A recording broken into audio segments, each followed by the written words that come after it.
Rob and welcome to Axel's Garage. Today we're outside in the cold. I'm a little bundled up and we're shooting our video today on the GoPro camera. It's the GoPro Hero 3 Plus Silver, and we're doing that today just to get a feel for how we can use the GoPro and what it's like. So if the video looks different today and it sounds different, probably will. That's the reason why. It seems to be a little tougher to try to get your angles the same way you wanted them on the GoPro, so please bear with us. So anyway, today we're going to continue along in our series on this 89 K5 Blazer, and this is our K5 series. It's a new purchase. It's a pretty much original condition K5 Blazer. It's got different set of wheels and tires on it, nothing crazy, but for the most part it's a stock K5. So what we have being a new purchase is a lot of unknowns. Unknown maintenance records, unknown history on the vehicle, other than it's got a Jasper replacement engine that doesn't appear to have too many miles on it. So what we want to do is give it a good visual inspection today, and being that it's cold, actually we got about 2 inches of snow overnight, it seems to be melting off.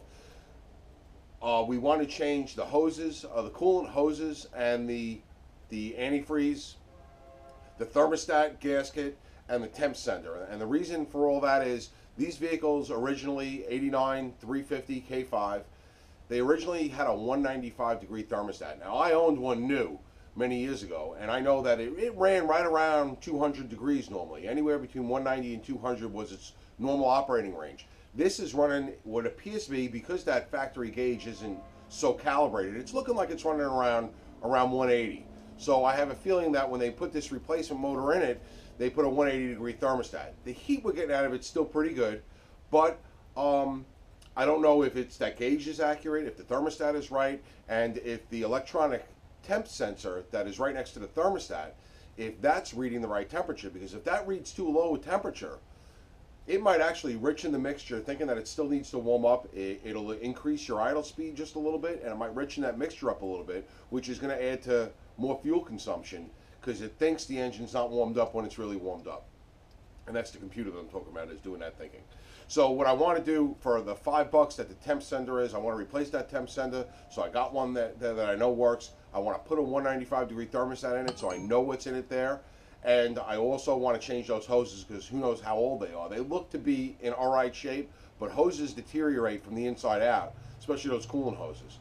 So what we'll do is we'll put an upper and lower hose on it. We're going to throw new heater hoses in it, and we'll film it along the way with the GoPro camera. Stay with us. Okay, so I got the camera set up like this. I don't know if it's a great angle. It's just a little weird shooting without having a screen to look into.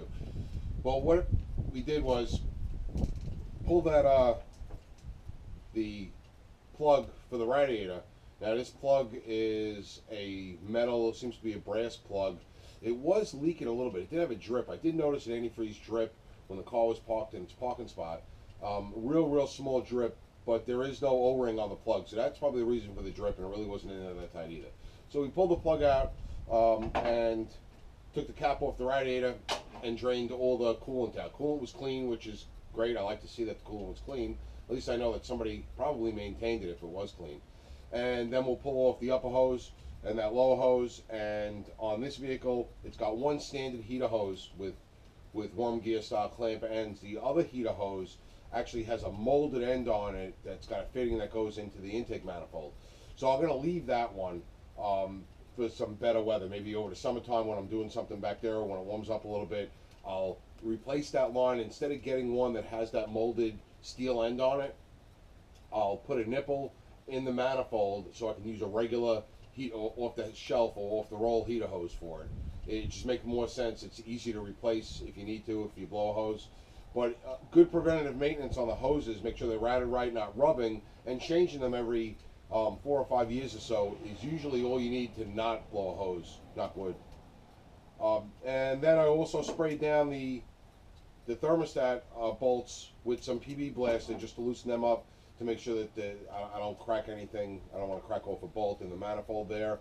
And also where that temperature sensor screws in right next to the thermostat. That temperature sensor is only to tell the computer in the vehicle what the engine temperature is. That temperature sensor is not for the gauge. The one for the gauge is a single wire temp sensor, kind of old school before computers, and that's screwed into the cylinder head. And that one is hooked up. It appears to be functioning. So we'll replace all these things one by one. Alright, so I'll spin the clamps off. They weren't that tight, but they're really embedded into the hose.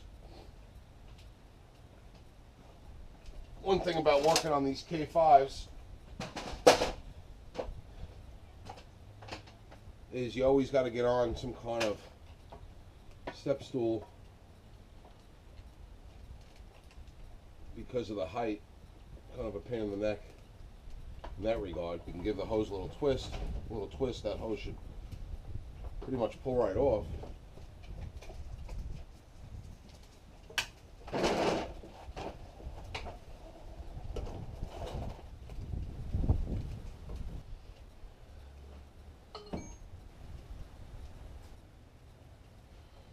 Right on the thermostat housing, it's 9/16 bolts.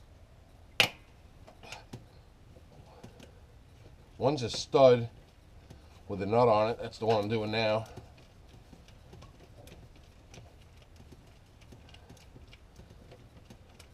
Like I said, I did soak it down with PB Blaster about a half hour before removal.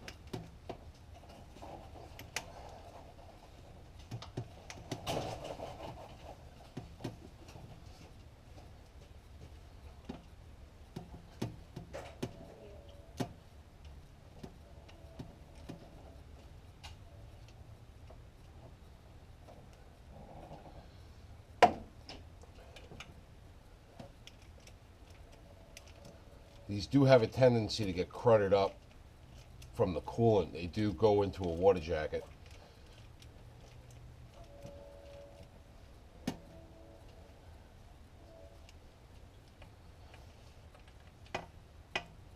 And this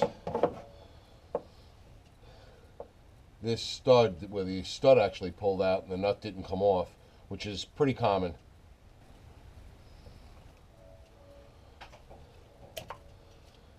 And then the water outlet housing pulls right off.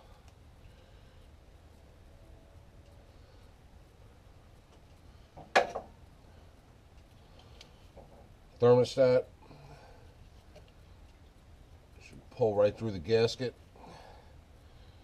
There's the original thermostat, well, the one that was in there. Now I just got to get down in here and get that old gasket off, trying to be careful not to let any gasket material go down into the water jacket. All right, now I'll come in and slide a deep socket over that temp sensor. And thankfully, that seems to be coming out nice and easy. It's a brass fitting, so it shouldn't really seize in there.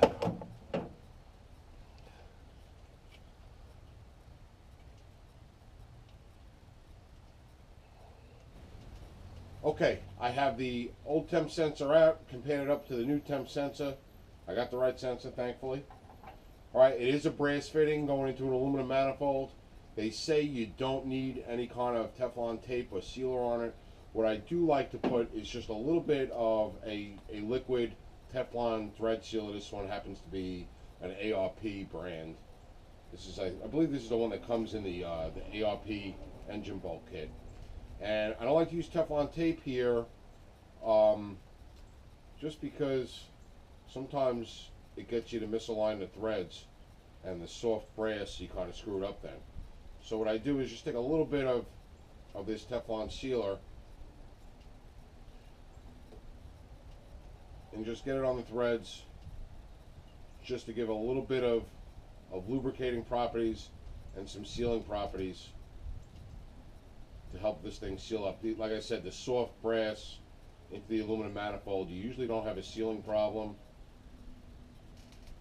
Just put a little bit on there and that should be fine. Okay, so what I have here is the gasket, just a thin layer of silicone that I just rubbed with my finger on both sides of the gasket, applied it to it. Real thin layer. Thermostat's in place. The opening is facing the direction that the hose flows, the orientation I should say. So you orient it in the basic direction the hose flows so that you get your best water flow. Make sure your gasket surfaces are clean. I usually like to use like an Indian head gasket resin on a thermostat housing. but I couldn't find my Indian head. I didn't want to go out to the store, so I put the silicone on, just a real thin layer on with your finger, and I put new bolts because those other bolts were real cruddy and rusted. So I put new bolts with some Teflon, liquid Teflon sealer on it.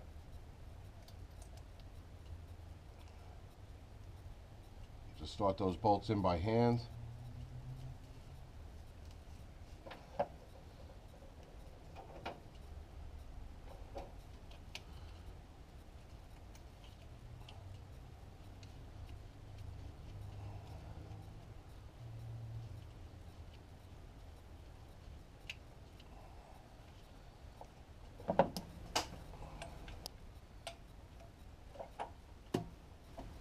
There was a stud on one side, if you remember, but there was no reason for the stud. There was nothing attached to the stud, so I'm just using 2 bolts to put it in with 2 bolts. I put there were no washers initially. I put washers on it because the bolts that I had were just a hair longer than the original bolts. And this doesn't need to be over tightened either. Just a little